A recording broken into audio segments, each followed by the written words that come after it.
Hi friends, welcome to Pendems kitchen.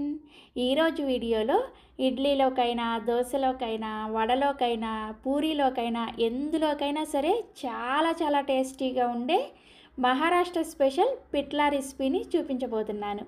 ఈ పిట్లాని మీరు ఒక్కసారి రుచి చూసారా, ఖచ్చితంగా ఏ బ్రేక్ఫాస్ట్లోకైనా దీన్నే ప్రిపేర్ చేసుకోవాలనిపిస్తుంది. అంత టేస్టీగా ఉంటుంది. చాలా ఈజీగా కూడా ప్రిపేర్ చేసేసుకోవచ్చు. సో ఇక ఏమాత్రం ఆలస్యం చేయకుండా మహారాష్ట్ర స్పెషల్ పిట్లాని ఎలా తయారు చేసుకోవచ్చో వీడియోలోకి వెళ్ళి చూసేయండి. ఈ పిట్లాని ప్రిపేర్ చేసుకోవడం కోసం ఇలా ఒక గిన్నెని తీసుకొని ఇందులోకి 3 టేబుల్ స్పూన్ల శనగపిండిని వేసుకోండి. నెక్స్ట్ ఇందులోనే 2.5 కప్పుల వరకు నీళ్ళను వేసుకోండి. మీరు మంచినీళ్ళు తాగే గ్లాస్ ఉంటుంది కదా, ఆ గ్లాస్తో 2.5 గ్లాసులు వేసుకున్నా సరిపోతుంది. తర్వాత ఇందులోకి 2 టేబుల్ స్పూన్ల కొంచెం పలచగా ఉండే చింతపండు రసాన్ని వేసుకోండి.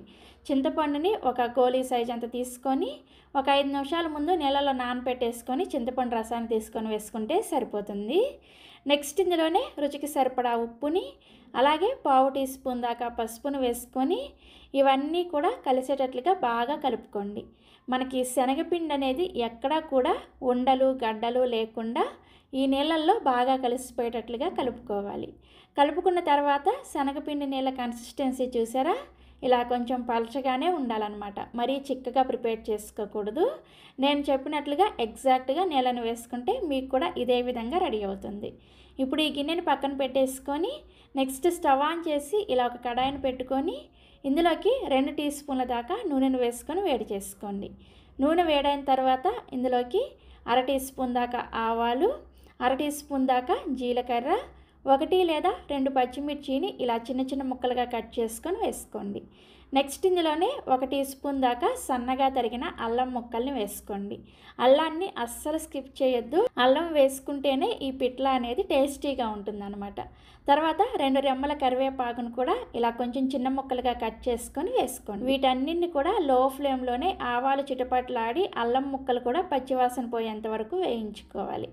సో ఆవాలు చిటపట్లాడేటప్పుడు మంటని లో ఫ్లేమ్లోనే ఉంచుకొని మనం ముందుగా ప్రిపేర్ చేసుకున్న ఈ శనగపిండి నీళ్ళు ఉన్నాయి కదా, వీటిని ఒకసారి స్పూన్తో మళ్ళీ కలుపుకొని అప్పుడు ఈ తాలింపులోకి వేసుకోండి. ఇలా శనగపిండి నీళ్ళను వేసుకున్న తర్వాత ఒకసారి బాగా కలుపుకొని సాల్ట్ని చెక్ చేసుకొని పిట్లాని 4-5 నిమిషాల పాటు మీడియం ఫ్లేమ్లోనే ఉడికించుకోండి. నాకైతే సాల్ట్ అన్నీ కరెక్ట్గా సరిపోయాయి. సో ఒక 4-5 నిమిషాల పాటు మీడియం ఫ్లేమ్లో ఉడికించుకుంటే మనకి పిట్లా చూసారా ఇలా కొంచెం దగ్గర పడుతుందన్నమాట. ఈ స్టేజ్లో ఉండగానే స్టవ్ ఆఫ్ చేసేయండి. ఇది కొంచెం చల్లారే కొద్దీ ఇంకొంచెం చిక్కబడుతుంది అనమాట. మరీ గట్టిగా ప్రిపేర్ చేసుకున్నారనుకోండి, చల్లారే కొద్దీ బాగా గట్టిగా అయిపోతుంది అనమాట. సో ఇలా చక్కగా ఈ పిట్లాని ప్రిపేర్ చేసుకొని వేడివేడిగా ఇడ్లీతో కానీ, దోశతో కానీ, లేదంటే వడతో కానీ, పూరీతో కానీ ఒక్కసారి తిని చూడండి. చాలా చాలా టేస్టీగా ఉంటుంది. ఇది మీకు ప్రిపేర్ చేసుకోవడానికి కొంచెం బొంబాయి చట్నీ లాగా ఉంటుంది, కానీ టేస్ట్ మాత్రం రెండిటికి చాలా డిఫరెన్స్ ఉంటుంది. తప్పకుండా మీరు కూడా ట్రై చేయండి. ట్రై చేసిన తర్వాత మీకు టేస్ట్ ఎలా అనిపించిందో వీడియో కింద కామెంట్ సెక్షన్లో నాతో షేర్ చేసుకోవడం మర్చిపోరు కదా.